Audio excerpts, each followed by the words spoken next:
And we are moving on to the next panel session, which is panel session number 4. So panel session number 4, we will be talking about, in hospitality, travel, and also events industry was badly affected by the Great Resignation.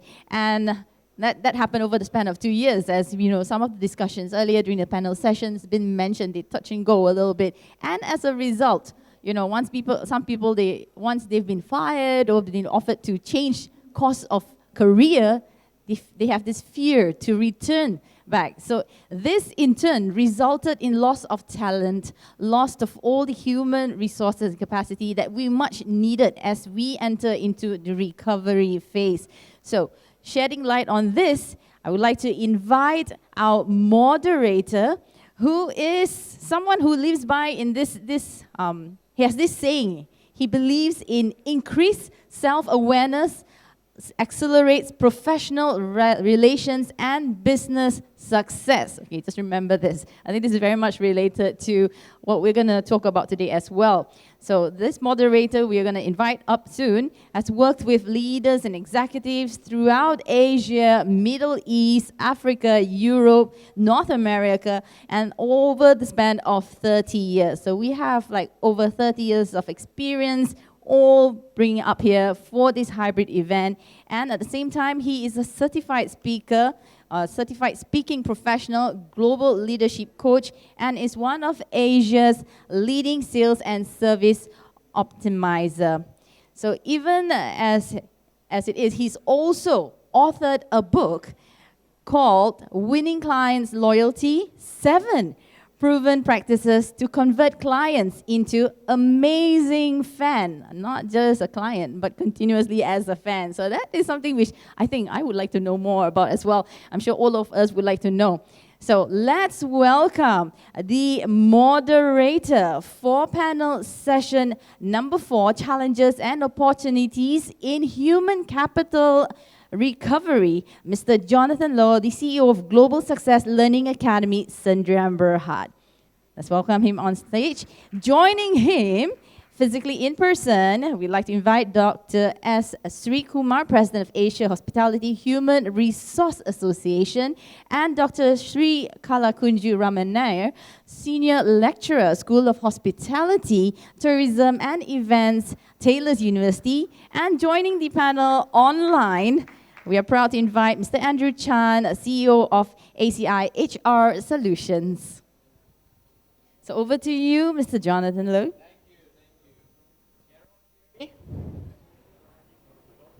Can you hear me? Okay, very good. How's everyone doing? Are we good? I can't hear you from the back. How are we doing the last table there? Are we good? All right, can I do a little bit something different? This session is about human capital, right? It is about human what? Capital. All right, show me what is human capital. Can I invite you to stand up quickly? Just very quickly, everyone. Very quickly. I want you within 2 minutes to go around, find 5 new person and say, I appreciate you. It's about tourism, reconnect people. All right, 2 minutes, very good. Go and say, I appreciate you. I appreciate you. So, Dr. Sree, I appreciate you. Jonathan. Kumar, I appreciate you. Andrew, I appreciate you, buddy. Jonathan, I appreciate you, my friend. All right, and to all the fans who are kind of following from live, can you type into the chat box and say, I appreciate you, right? It is about tourism, reconnect, and you want to appreciate everyone. All right, you've got 30 more seconds. Grab a seat, and I hope you got a name of the person that you're saying that I appreciate you, all right? If you have done that, please take a seat. We've got some amazing learnings for today, all right? After this session, it's a coffee break, so continue those conversations. Because life will be meaningless if you don't even start to use the word, I appreciate you. How many of you enjoyed that just now? All of them. How did it feel when someone said, I appreciate you? Okay, next time you say, I appreciate you with the name. So that will be even much better. Okay, cool. So for the session today, we're very privileged to have some very distinguished panelists. We have the first one, we have Dr. Sree Kumar, right? He's been in the hospitality business, 32 years, HR expert, and I learned something new from him today. He flies the plane, a HR practitioner expert who flies the plane. So if you want to go to Maldives, please check him out. Please talk to him, give him your business card. He'll take you on a private trip. Who wants to go to Maldives? But Maldives made in Malaysia. Eh? All right, so we start with that first, okay? And then, I'll give you a chance to share a little bit later on about some perspective of what he's focusing on the last 2 years. We also have an educator, Dr. Sree Raman Nair, right? And she's from a senior lecturer with Taylor's University. Yes. School Faculty of Social Science and Leisure Management. So Yes. great to have you here. Thank Very you. experienced person too. And I have my dear friend Andrew Chan, and Andrew is the founder and CEO of Aci Hr Solution. He's in Perth right now, but it's taken time to be here, Asia Pacific, one of the largest recruitment agency dedicated to travel and hospitality sector. So everyone, can you say hi to Andrew? Fantastic, fantastic. So if I may, Kumar, could you share within 1 or 2 minutes, what have you been working on the last 2 years, especially within this space that we are focusing on, human capital? Hey, thanks, Jonathan. A very good afternoon to all audience here today. Basically, I spent about 32 years in hospitality industry, working all over the globe, landed in Maldives, flying seaplanes, and I'm here today. And in the last 2 years, basically, I set up the association, the Asia Hospitality Human Resource Association, where we also have a training arm called DHS Hospitality Academy.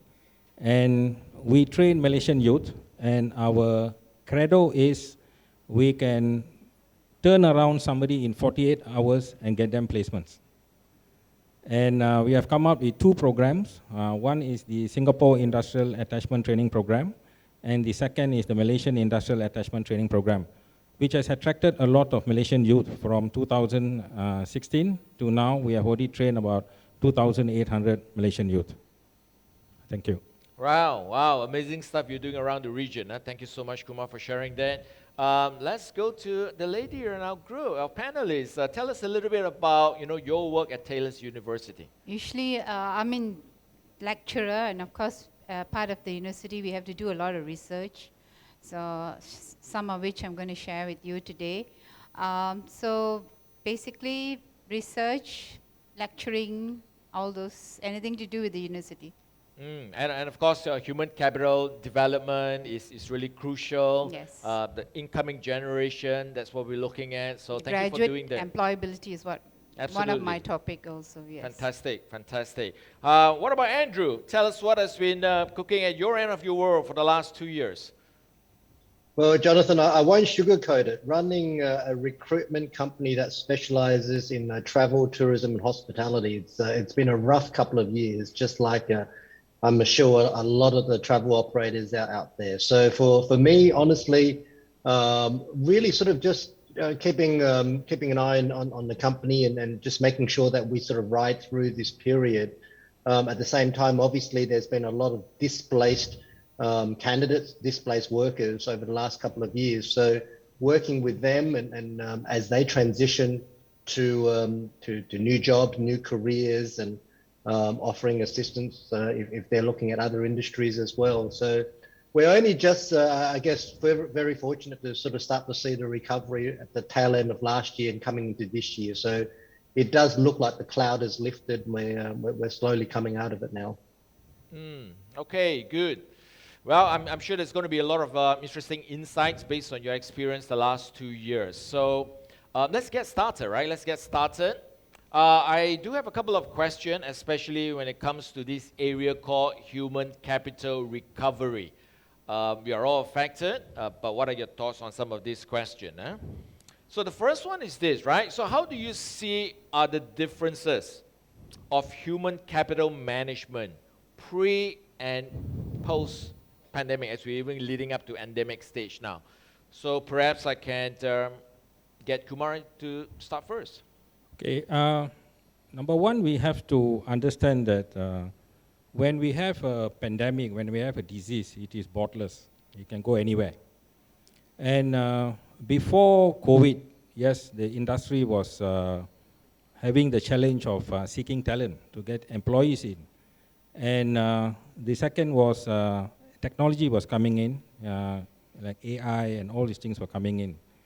And they also lost employees to other parts of the world, like Singapore, to Dubai, to Europe, to Australia. Malaysian talent was going out there. But today, when we have this COVID that has come in, or the pandemic that appeared, I think the biggest challenge today is employability. A lot of people have lost their job, so they have lost trust. And when they lost their job, they have gone into doing other businesses, like online business. They earn more money, they're happy about it. They have found other industries that are more acceptable. And the second thing is in the human capital that we have to really look into is mental health. I think we all know there were some of employees who have committed suicide. There are people who have gone into depression, people who have lost their family because of divorce. So the industry doesn't look very interesting for individuals to join the industry at this moment. This is the one of the big challenge. And when we move into this next stage in 1st April, I think all of us here understand that we are going to face the biggest challenge of seeking employees in. And this is where how are we going to do it? This is the biggest question mark that arises now. Okay, all right. So I hear the word employability. What does after April 1st hold? What are your observations, Dr. Sree, from the higher learning institution, pre and post pandemic? Okay.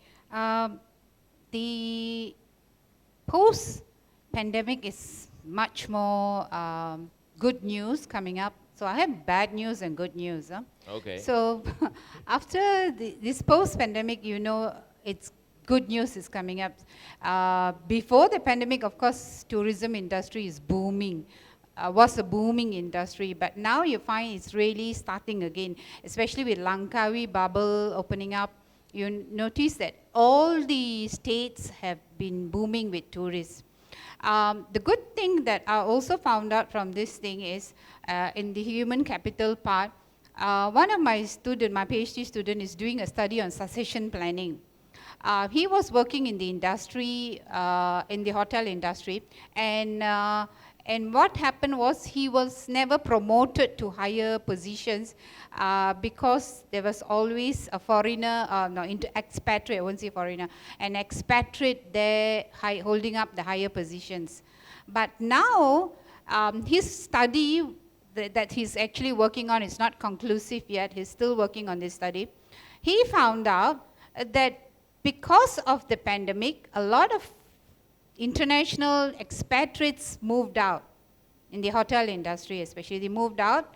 A lot of hotels, of course, went through very bad financial crisis. So he moved, all these expatriates moved out. So what happened is now, in his interviews, now he's finding out a lot of young Malaysians are being promoted to higher positions. So if you look at succession planning, it's good news, actually, that a lot of new people are already coming up.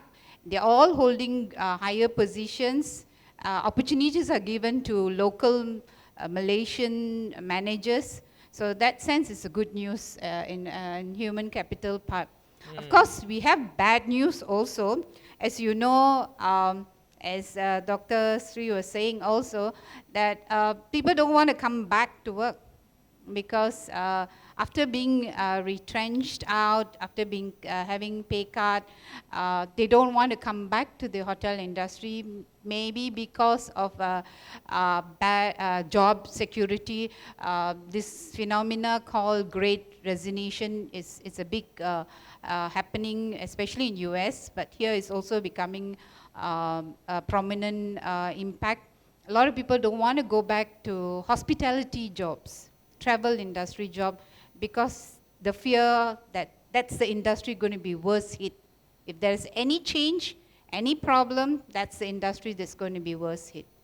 So that's a bad news that I wanted that I'll share. All right. So interesting. Huh? So on one side, we hear about new growth opportunity, right, for Malaysians to Come be up. promoted, right? Yes, Promoted. yes. But at the other end, you also have that concern. I think it's the lower level skill job, they don't want to come back. Okay.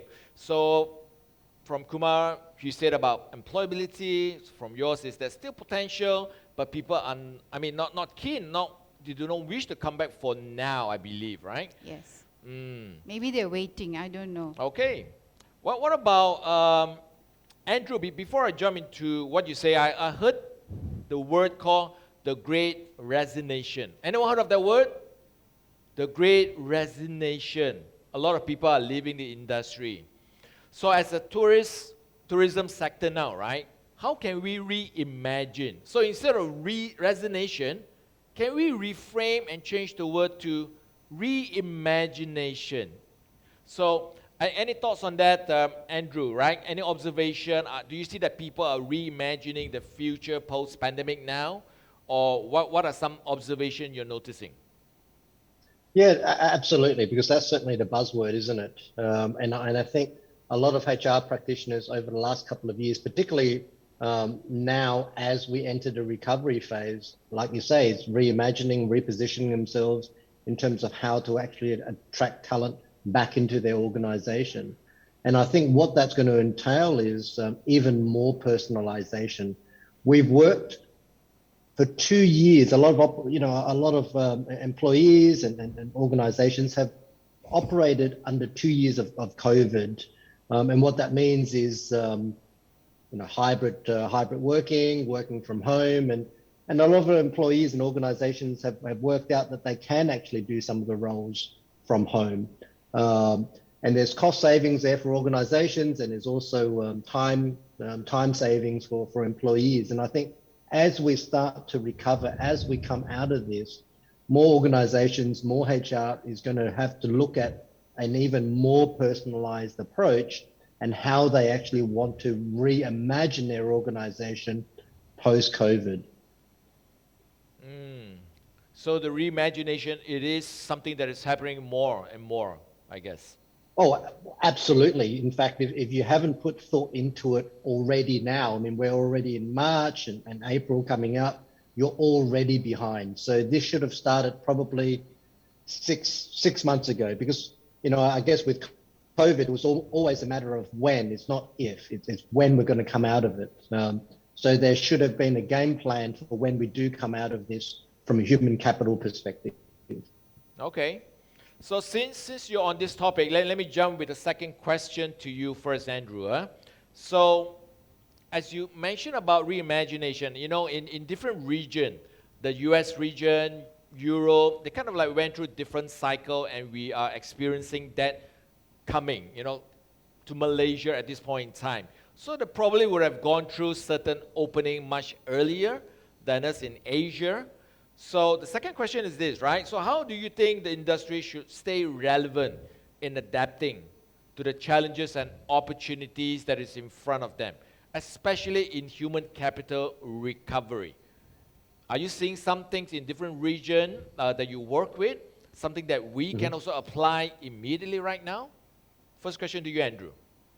Well, that's a very good question, and you've made a very good point. I think being in Asia, and there are still parts of Asia that is still very, very much operated under COVID. If you look at what's happening in Hong Kong at the moment, they're still a long way from normal.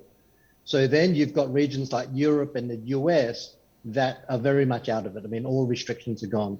So you're right, it is about learning from other regions, but I would actually take that one step further and actually talk about learning from other industries as well, because, you know, I think during the COVID period, I think we as an industry, the travel, tourism and hospitality sector is probably the last sector to recover, the last industry to recover.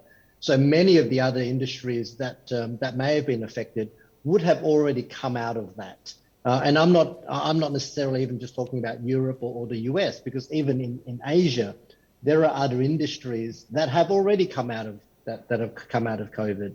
So it really is about learning from other regions and other sectors. So really putting that thinking cap on and thinking outside the box in this recovery period. And as HR practitioners, as companies leaders, perhaps look at talking to and really sort of examining what other organizations are doing when it comes to best practices.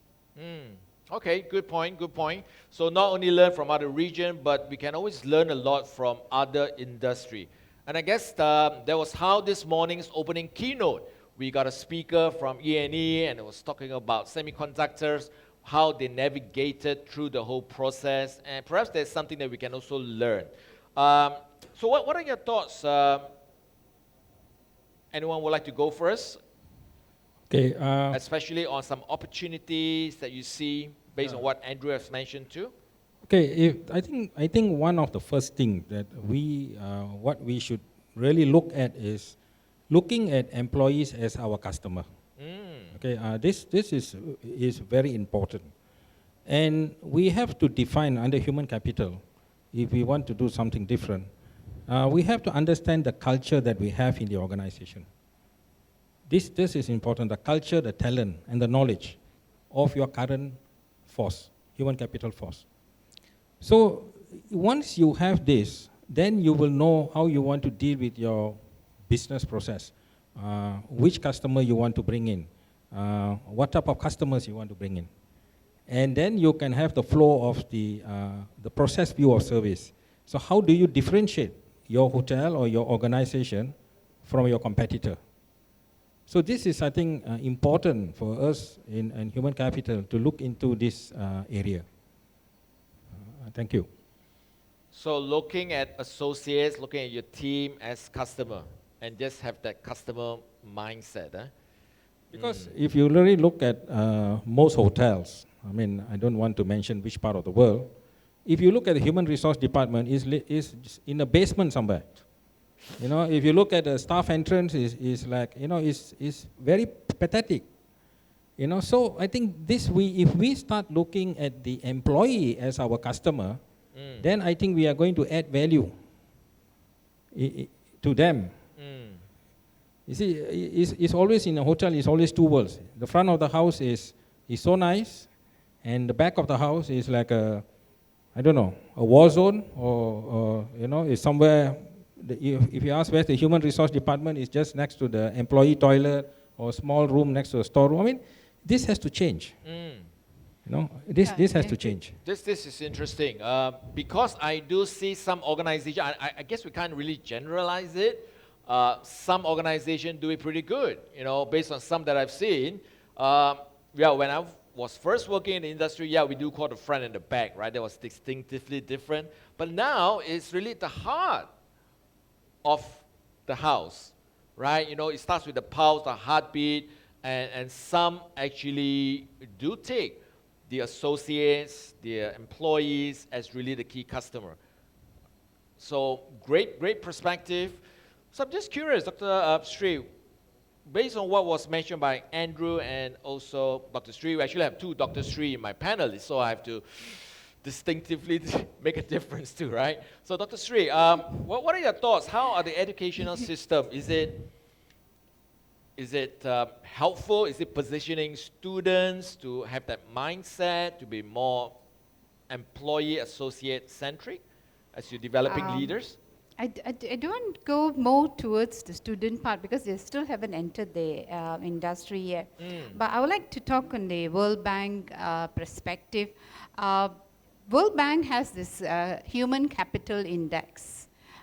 They have come up with a human capital index, and Malaysia scored ranked at 55.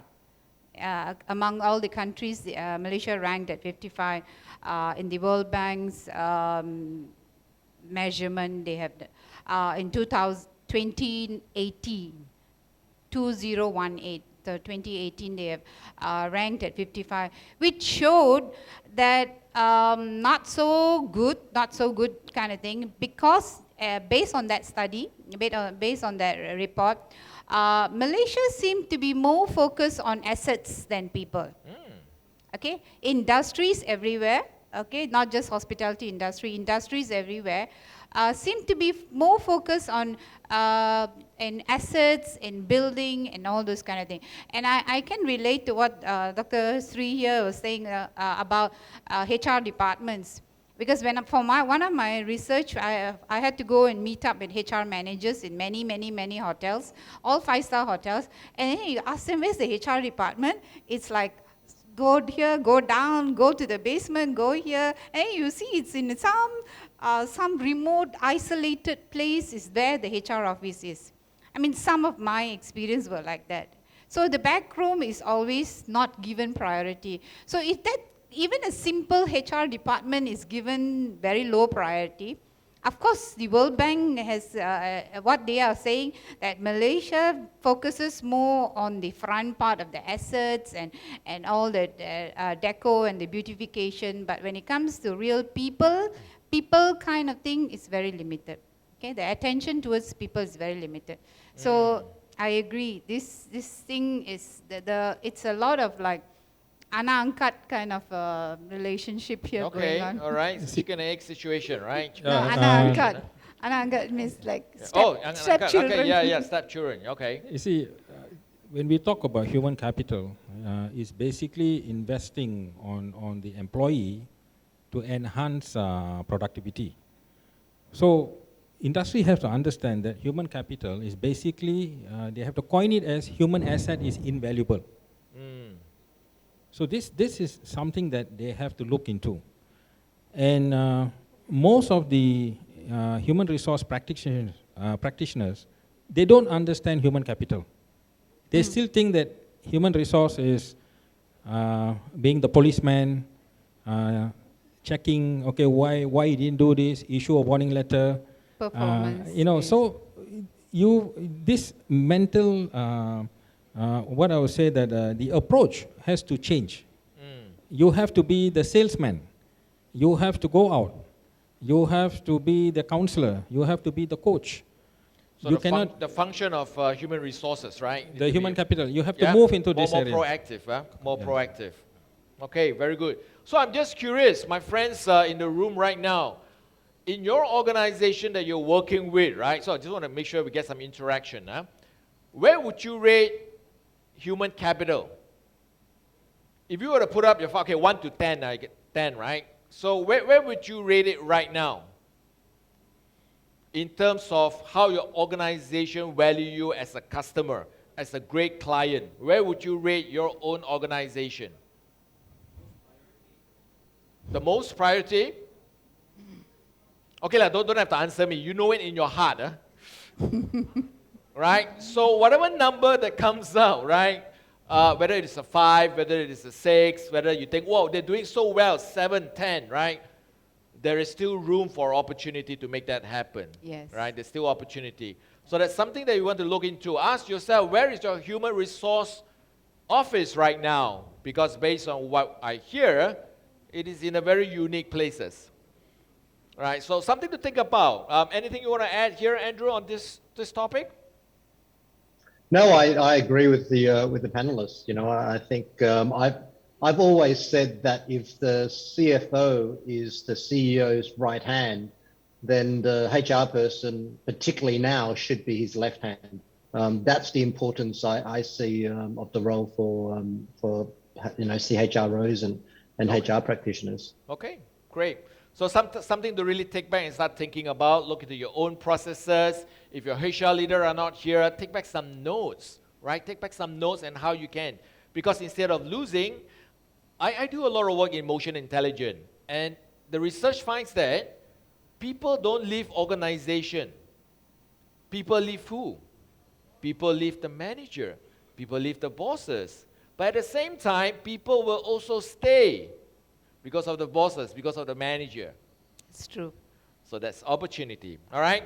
Fantastic. Okay, so another question that's been coming out a lot in the market is this, right?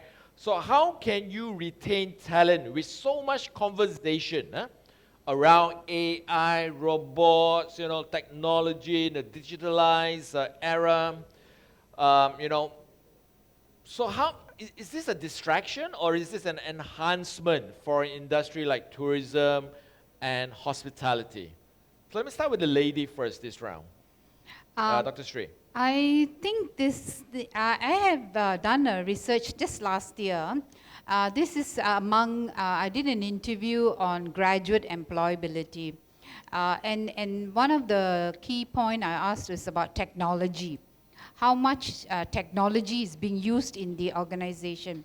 So this is among GMs, senior managers, and my response I got is, a lot of hotels are already with technology. Technology is already inside them, but they're not doing very high end.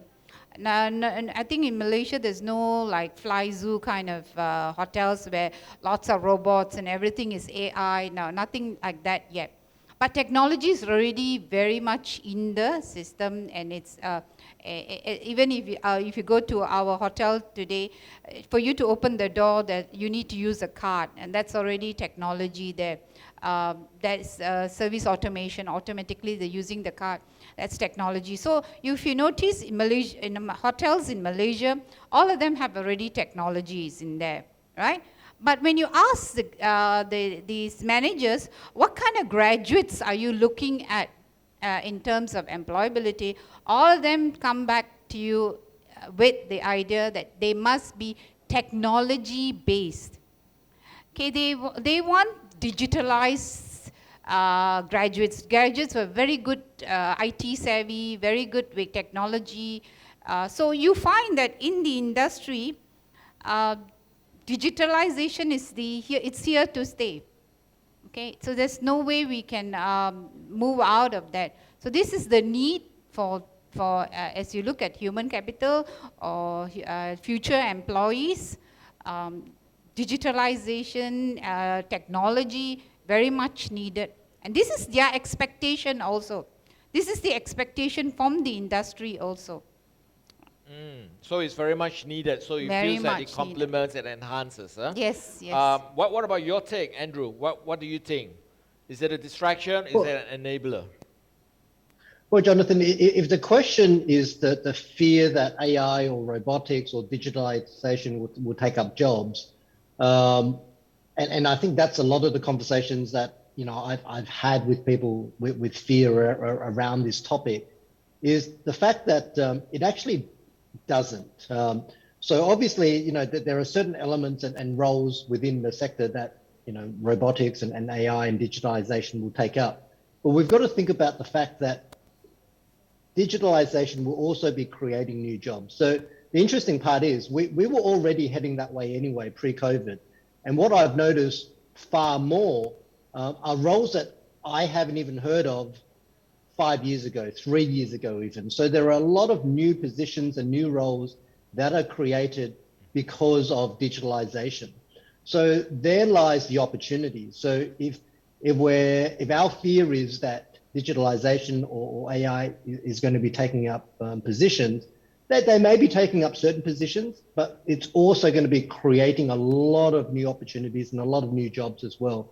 So I think as individuals, we need to look at the bigger picture and where the industry is going to end up. And I think where it's going to end up is that there are going to be a lot of new positions created because of digitalization, because of AI. Okay, good. So pretty much in support of it. Jonathan, can I add on to that? Sure, yeah. Because in this study, we found out also that a lot of jobs are going to be obsolete too, going to just disappear. In comparison with the communication industry, you find that nobody reads newspapers anymore. So that whole printing business is slowly dying. There's no more business already. So you find a lot of jobs are going to be disappearing too. If you read up, even lawyers' job, even accountants' job, all going to disappear if AI comes in very strong. Right? So there is a tendency out there.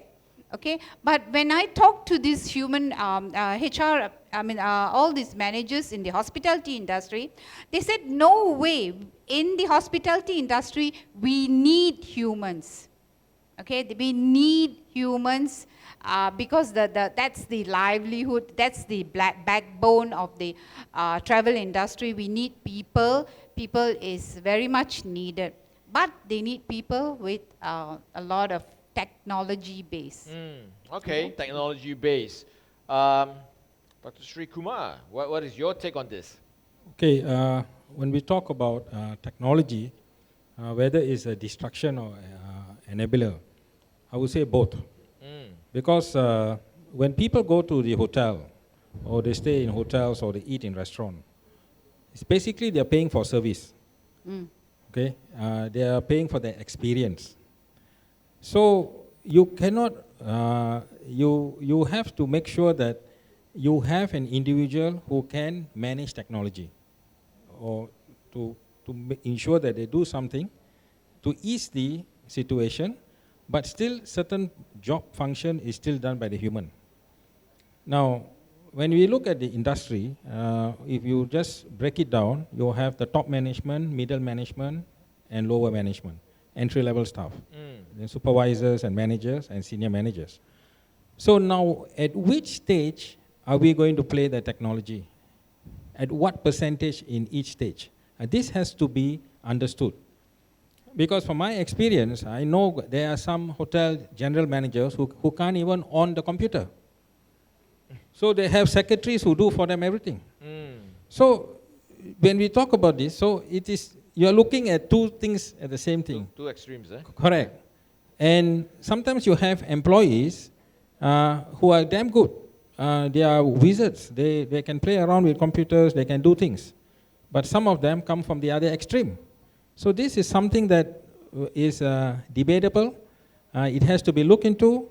And if an organization wants to get into this, I think they should create a lot of awareness to the employee. Yes, why we are doing this and how it's going to help you to bring things to the next stage. Right. Yeah, I hear some big keywords here. You need to let your associate know, right? You need to educate. You need to help them know the reason behind it. Based on what you have shared, it's pretty interesting. Maybe I'll just share one experience I had. There was a time I went to Beijing. How many of you are familiar with this restaurant called Hai Di Lao? Hai Di Lao? Yeah. Steamboat, Yes. right? Yeah. So when I visited that, it was kind of like a futuristic restaurant. And it was well known in the market they were using robots to serve the customers. And being in a hospitality line for a long time, I say, wow, I mean, won't people be fearful? You know, the jobs are going to be removed. How is this human capital happening? And when I visited that outlet in Beijing, what was interesting is this. We went for the briefing, and there were actually so many more people in the briefing. I was saying, wow, you're having robots, but why so many people who are ready to serve? And later, we understood that the robots are there to take away the routine stuff, bringing the order, sending the plates. They are using the robots for that particular function because they want their well-trained associates to spend more time with the customer. The human touch, yeah. Isn't that brilliant, right? You take away, because if not, people will be so busy running about collecting orders. Now they can get a chance to explain what the sources is all about. They will get a chance to show, do all this artistic stuff if you've ever been there. So now they spend more time engaging with the customer because it's really about an experiential community we're living in. Right? So I think that's where it is that opportunity to gain. So it's the education. And I like this tagline here because every time I get Andrew to speak, I see the word change. Right? Because it's really about change. How can we help educate? How can we help that conversation going? All right? So fantastic. I'm just curious, are there any questions from the group that we have here on capital, human capital recovery? Any question for the panelists? Any burning question or anything from the people who are watching it virtually? No question? All good? Yes, I think there's a question. Thank you. Hi. Hi, Sharma from Tourism Malaysia. I have one question. As Wim talks about challenges and opportunities in human capital recovery, and as Dr. Sree said, maybe one day the job in the tourism industry will be absolute. It will not be there. We will not need human. But at the end of the day, tourists abroad who comes to Malaysia or to Thailand, I think Thailand is well known for its hospitality, and we're still competing with Thailand. So what's the future take for Malaysia if we don't train our human capital to be the front line and expect maybe a digital print touch when you arrive at the airport stated there, welcome to Malaysia? What's your take in that? Will that be the same, or will that be welcoming? Because I think digital plays a major role, especially when taking pictures. So experience-wise, tourists want it to be memorable. So they would like to take picture with a tourist guide, with the places where they've been. If the servers are nice or the front desk are nice, they put the memory pictures there. So that will play an important role. But if one day we don't train our staff in human capital, and it will be absolute and be replaced with robots, will tourists remember Malaysia again for its hospitality? Thank you. So if I heard the question correctly, was it a question or was it a statement? It's a question. Statement, right? Statement. Yeah, so I get to hear that, training development is really important. But now, instead of sometimes competing with AI, with technology, we can look at ways and how we can embrace. I mean, correct me if I'm listening incorrectly, Yes, right? So you need it. but the education part, the information, the embracement part needs to be really, really strong, right? Yeah. Needs to be really strong. So I totally believe that education is key. Okay, cool. So keep it coming. Is another question? Is there another question? Yes. Wow, all the way from behind. Thank you. Hi. My name is Adrian. I'd like to ask a question to the panelists. While the earlier question was about, the earlier point was about retaining talents, right? In your opinion, how do you think we can attract talent? Because that's the biggest challenge that the hospitality industry is facing right now, particularly to attract the Gen Z. How do you think we can attract them? Thank you.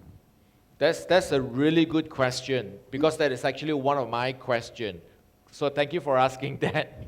So we might as well begin with this question now.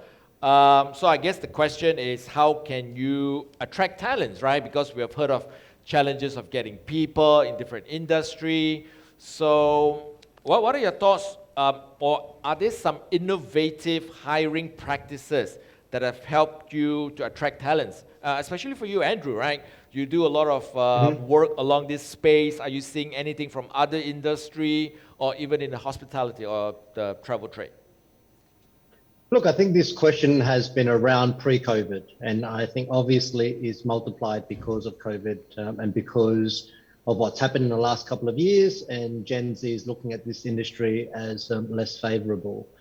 And we've always struggled. And the question of salary, compensation, benefits has always been raised as a comparison to other industries. And look, let's face it, if we continue to focus on that, we're not going to be able to compete with other sectors and other industries. Whilst I do think salary and compensation and benefits has improved over the years, it's still not going to be the same as other industries. So I think what the tourism sector has to really sort of do is once again look internally as to what has appealed in the past, and really focus on that niche of the industry in appealing to that next generation of talent, because I do think that there is still a lot of positives to our industry. So you just have to really appeal to the right talents, the right individuals when it's when it's about our industry. So I do think a lot of that is post-COVID is going to be centered around the flexibility as well, the flexibility option.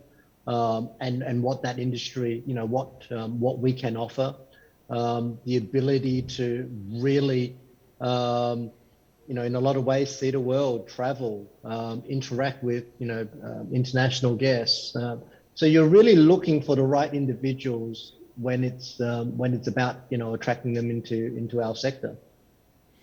Any examples that you have been seeing over the last 6 months of some organization doing some of these things that you have mentioned? Look, I think in the last 6 months, we've probably seen more people exit our industry and being taken away than others. But in terms of drawing them back, I think, as I said, going back to the grassroots, what makes our industry great is that fun element, is that ability to travel and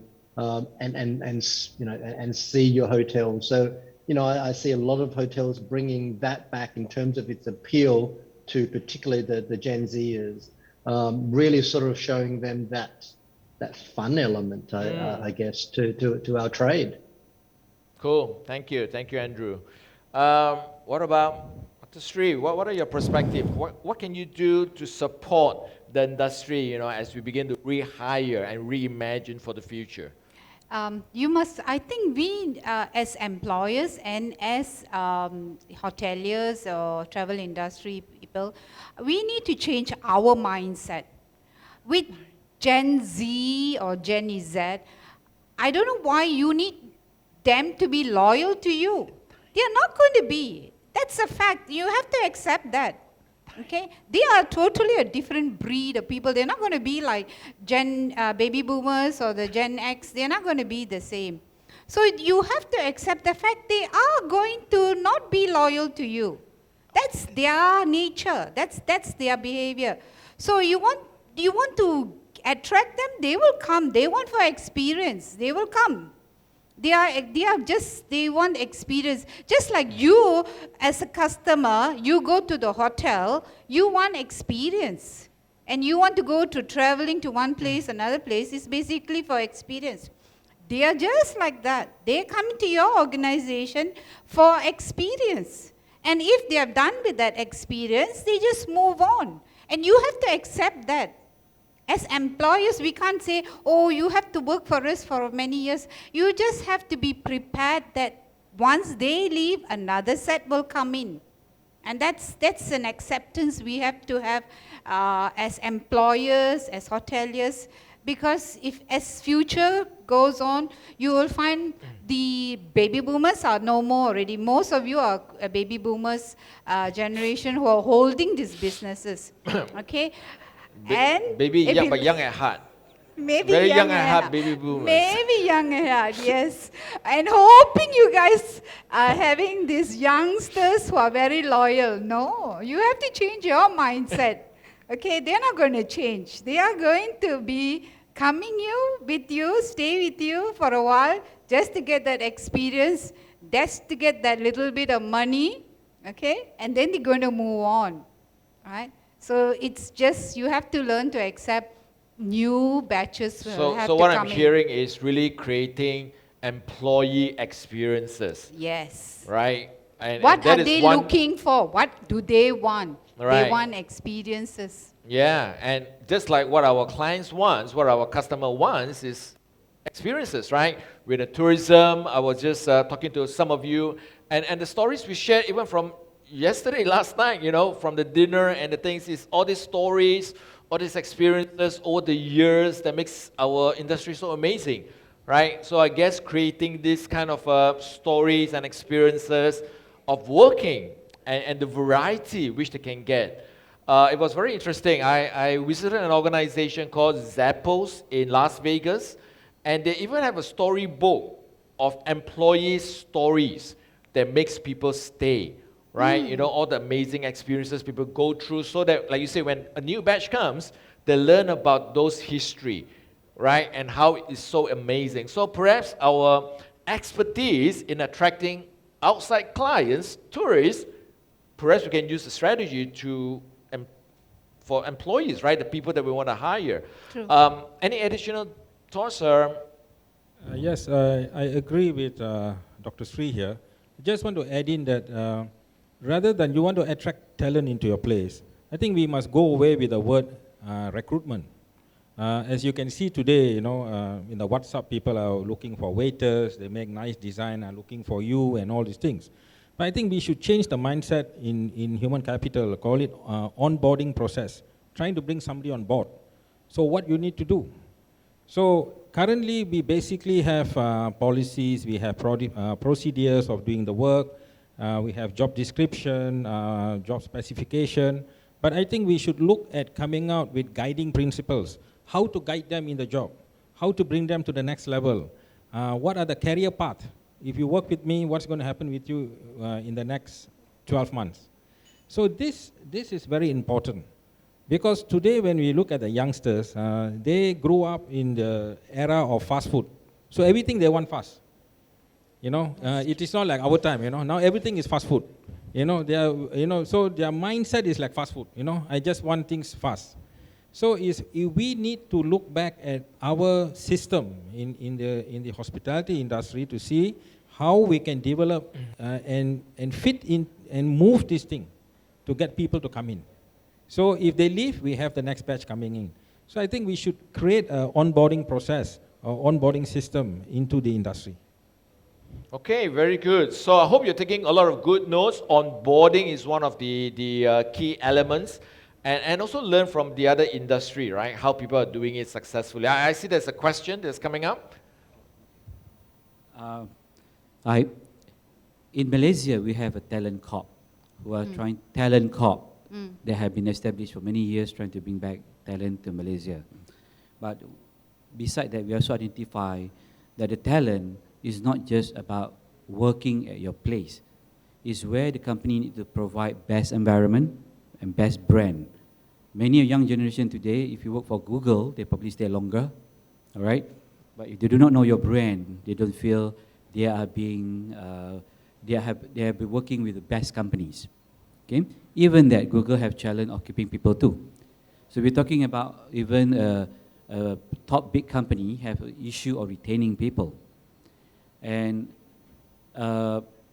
beside, with the current challenge of people like to work on their own time. Now people prefer to be Grab, e-hailing driver, because they have more space and time for them. In fact, one of the meeting we talk about whether the hotel industry or even our tourism industry can give that flexible time of working for the it's not about generation, even us, but it's just we are not in the era of current e-hailing and all that. So the industry need to change itself. It's not about people change. People will always be people. But industry to attract people, like now, why should I work for you when I earn 2,000 when I can be a Grab driver, earn 1,008, but I got my own free time? Yes. Yep.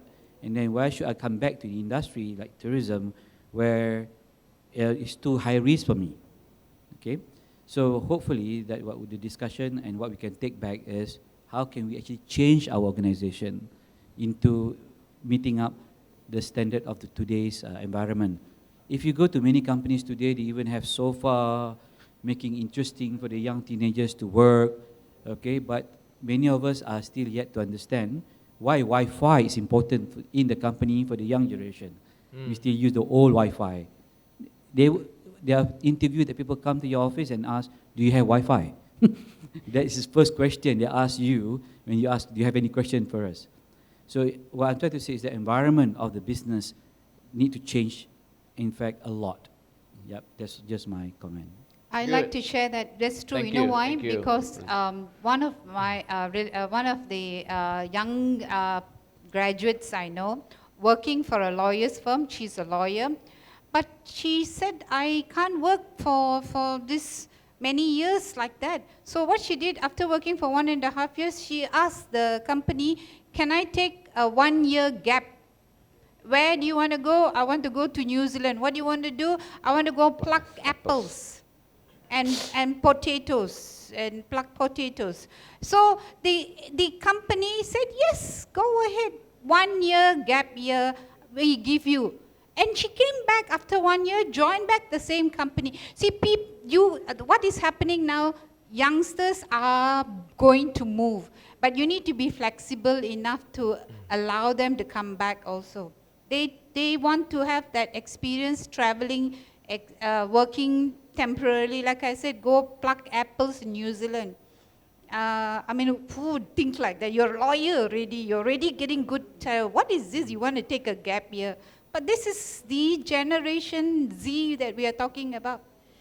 Interesting that you should mention this, Dr. Sree. And I'm just curious, because the world, I mean, back in my time, not that it's very long ago, but there's a lot of emphasis on social development goals, right? UNDP, right, at this 17, and children are educated or exposed at a much earlier stage. Do you feel that organizations that embrace a more social enterprise component, do you think they will attract a little bit more people joining organization? Maybe I will go with Andrew. What do you think? Well, yeah, I think that's always been the case for our industry, right? Which is my point earlier about ensuring that you attract the right talent into our industry. And I think, you know, the benefits of our industry is that, you know, there is that sort of free-spirited about it. And, you know, I remember when I first joined the industry, you know, I was 17, 18 at the time. And I knew back then that I wasn't ready, or I didn't necessarily want to go to university at the time. And the travel industry was just, you know, one of those sectors that you didn't necessarily need a degree for. And I joined a travel agency, and I progressed my way through there, and then eventually went back to uni. So I think, you know, I think that's the appeal of the industry, and that's what we need to do is make sure that we are marketing ourselves and appealing to the right individuals that come in. And with the points that you know, both Dr. Srees have made is very relevant. You know, the reality is there is going to be a lot of movements, and again, that's why HR and CHROs and HR practitioners is going to be such a critical role, because it's no longer about you know, medium to long-term planning of your talent pipeline. Your talent pipeline is going to be a lot shorter, and it's going to be consistent. So, you know, you are going to have talent acquisition people in your organization that's going to be continually monitoring your talent pipeline, so that it's going to be a funnel. You're going to have to continually refresh that funnel. Yeah, absolutely. You need to keep building the funnel, you know, putting the things. Absolutely. Okay, so we've got 2 minutes left. I'm just very quickly going to go through all panels and ask them for a quick recommendation, right? Just to write on Sharma's statement earlier. Sharma said, human capital development is crucial for our next generation. If there is one thing the industry can do now, what would you suggest? One quick takeaway within our 2 minutes. So I'll start with Dr. Sree. Okay, the one thing that the industry needs to do is to emphasize on training. This is very important. When we talk about human capital, is continuous training, continuous learning, and to beef up the productivity of the employee. All right. Knowledge. Continuous training, beef up the productivity. All right, Dr. Sree. Same, I would support him with training, and I also like to tell you that diversity in hospitality industry is very important. So multiculturalism is the in thing in hospitality industry. So we need to be open to this and embrace this diversity. So that's my take. Embrace diversity. All right, excellent. Final thoughts, Andrew? Well, I certainly agree with both, and I think diversity is important. And I think I'll add to that in the sense that for the last 2 years, other sectors have very willingly accepted talents from our industries into theirs. But for a long time now, our industry has always been less willing to look at talents from other industries. So I think I'm going to add to that diversity and add diversity of other industries into our sector. Be more open to candidates from outside the tourism sector, which I've always found to be a challenge when working with clients who always look for individuals that have had that experience within the industry. So look outside the box. Okay, fantastic. So I hope all of you had a great session of learning. You've taken a lot of good notes. How was that experience? You learned something great this afternoon? All right, if you have, please give a big hand to the awesome panelists, Let's give them a big hand. So on behalf of the panelists, I would like to thank Part-Time Malaysia chapter and also PSAP for giving us the opportunity to share some thoughts and have some good conversation.